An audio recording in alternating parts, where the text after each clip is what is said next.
बिस्मिल्लाहिर्रहमानिर्रहीम, अस्सलाम वालेकुम। चलें, आज हमारा टॉपिक है परसेंटेज। आज हम इस पे बात करेंगे, इसके मुख्तलिफ फार्मूलाज को लर्न करेंगे और वन बाय वन हम सिंपल से हायर की तरफ चलते जाएंगे, कॉम्प्लेक्स फार्मूलाज और सारी चीज़ों को हम करते जाएंगे। ठीक है, तो इन सबसे पहले हम स्टार्ट करते हैं बहुत बेसिक से। ठीक हो गया। अगर हमें परसेंटेज होती है ना, ये हमेशा होता है, इसको 100 पे हम डिवाइड करते हैं, हमेशा यही होता है। ठीक हो गया। अगर हमने सिंपल वर्ड्स किसी सिंपल वैल्यू को की परसेंटेज निकालनी हो तो हम उसको 100 पे डिवाइड कर देते हैं। लेकिन अगर हमने किसी फ्रैक्शन की निकालनी हो परसेंटेज तो उसका फार्मूला, उसका तरीका अलग होता है। तो हम सबसे पहले निकालेंगे एक सिंपल से वर्ड की, सिंपल से वैल्यू की परसेंटेज। फॉर एग्जांपल अगर हम लेते हैं 18% को, ये है जी 18%, इसकी हमने परसेंटेज निकालनी है, यानी कि सिंपल वैल्यू निकालनी है, फ्रैक्शनल फॉर्म निकालनी है। ये परसेंटेज तो गिवन है, इसकी हमने फ्रैक्शन जो है वो निकालनी है। ठीक है, उसके लिए हम क्या करेंगे, 18 डिवाइडेड बाय 100 और इसको हम फ्रैक्शन फॉर्म में काट लेंगे या लिख लेंगे। ठीक हो गया। तो ये आ जाएगा 2 9 18, 2 5 10 एंड 0, 9/50। ठीक हो गया। ये एक बहुत सिंपल सा फार्मूला होता है किसी भी परसेंटेज को फ्रैक्शन में कन्वर्ट करने का। ये है परसेंटेज टू फ्रैक्शन। ठीक हो गया। इसी तरह अगर हमने निकालनी हो डेसिमल फॉर्म में, अगर निकालनी हो तो इसी को हम अगर 9 डिवाइडेड बाय 50 करेंगे तो डेसिमल फॉर्म में निकल आएगी ये 9 डिवाइडेड बाय 50।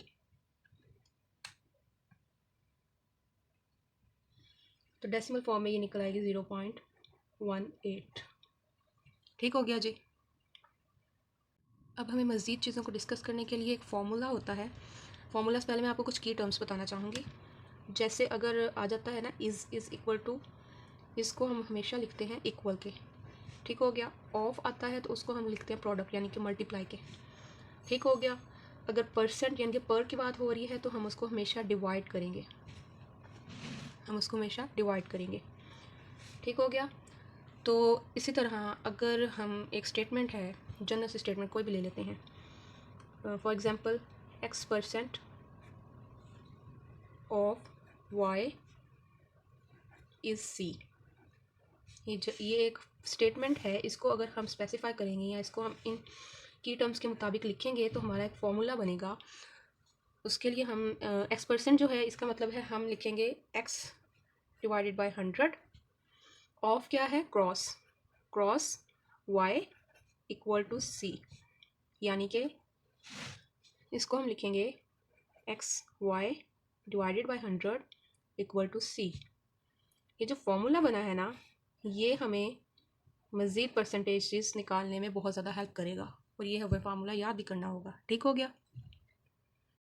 हाँ जी, तो अभी जो हमारा फार्मूला हमने निकाला है XY divided by 100 equal to C, C या Z कर लें, कुछ भी लिख लें, वेरिएबल डजंट मैटर।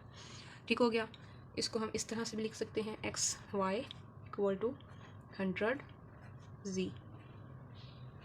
सही हो गया।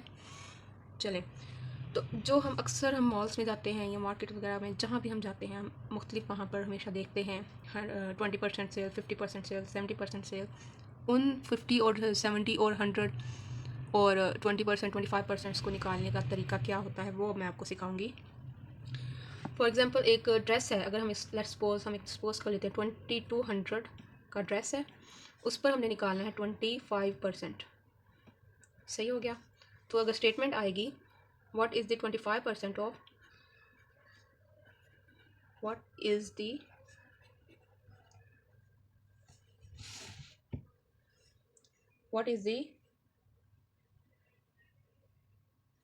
25% ऑफ RS 2200, यानी कि हमें फाइंड करना है जो 25% है उस 2200 का 25% कितना निकलेगा या कितना बनेगा, हमें ये जो है उसको फाइंड आउट करना है। ठीक हो गया। फॉर्मूला हमारा क्या था, XY equal to 100Z।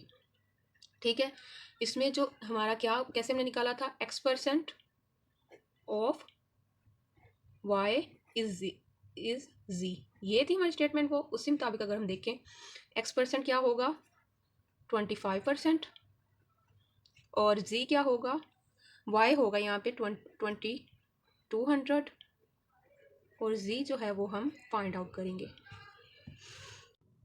I hope आपको यहाँ तक सबको समझ आ गई होगी। चलिए अब हम इसको फार्मूलाज में पुट करते हैं। फार्मूला क्या था, xy equal to 100z, z या z, खैर अच्छा यहाँ आएगा 25 क्रॉस 2200 इक्वल टू आ गया 100z। इसको हम इधर ले आएंगे तो निकलेगा 25 cross 2200 divided by 100 equal to z। इसको हम कर लेंगे फाइंड आउट, कैलकुलेटर से कर लें या वैसे कर लें, अप टू यू। 25% ऑफ जो है वो निकलेगा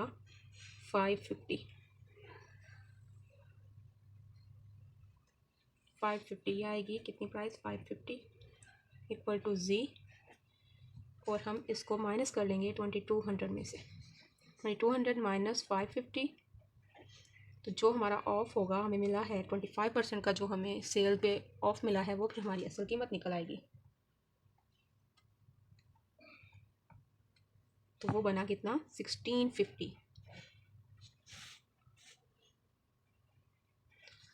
तो जो हमारी वैल्यू निकली है वो है z इक्वल टू 550, जो है ये हमारा ऑफ निकला है 2200 में 25% जो ऑफ मिल रहा है वो हमारा 25% ऑफ बनता है 550।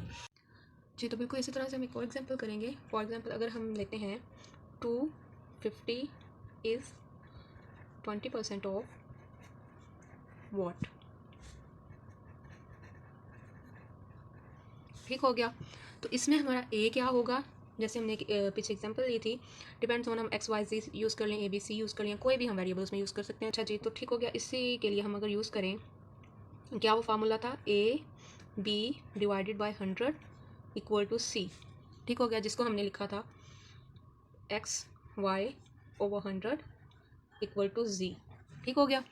तो अगर हम यहाँ पे ए की बात करें, ए क्या है यहाँ पर 20%, क्योंकि ए परसेंटेज में दिया था हमने 250, ए जो था ना ए के साथ ऑफ के बाद जो वैल्यू आएगी वो बी होगी, लेकिन यहाँ पर बी नहीं दिया हुआ, यहाँ पर सी दिया उन्होंने डायरेक्ट, ठीक हो गया।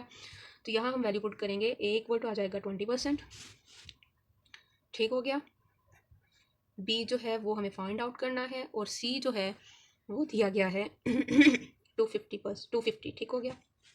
हम इसको फॉर्मूला में पुट करेंगे, 20 cross B divided by 100 equal to आ गया 250, ठीक हो गया। इससे इसको हम कैंसिल करेंगे, 20 और ये आ जाएगा 5, इसको डिवाइड करके देख लीजिएगा, यहाँ क्रॉस करके देख लीजिएगा, ये आ गया 1/5 क्रॉस बी इक्वल टू 250। इसको हम उधर जाकर कर देंगे मल्टीप्लाई, तो यहाँ पर वैल्यू आएगी बी की क्या, 250 क्रॉस 5 अगर हम करेंगे तो ये हमें वैल्यू देगा 1250। और क्वेश्चन हमारा क्या था, 1250। तो क्वेश्चन हमारा क्या था, 250 इज़ 20% ऑफ वॉट, यानी कि 250 जो है वो 20% है किस नंबर का, वो नंबर हमें मिला है क्या, 1250, यानी कि बी इक्वल जो है 1250 जो है उसका 250 जो है वो 1250 का 20% है। इसी तरह से हम बाकी क्वेश्चंस को भी हल कर सकते हैं जो कि एबिलिटी में बहुत पूछे जाते हैं। इसी तरह फार्मूला की मदद से हम बाकी वैल्यूज़ को भी निकाल सकते हैं, बाकी जो भी हम फाइंड आउट करना चाहें 20%, 50%, 25%, हम सारी चीज़ों को इन फार्मूला से निकाल सकते हैं, ठीक हो गया। तो अब मैं आपको कल एक नया फार्मूला बताऊँगी, नया तरीका सिखाऊँगी, एक नए टॉपिक के साथ हम दोबारा हाजिर होंगे। तब तक के लिए अल्लाह हाफिज़।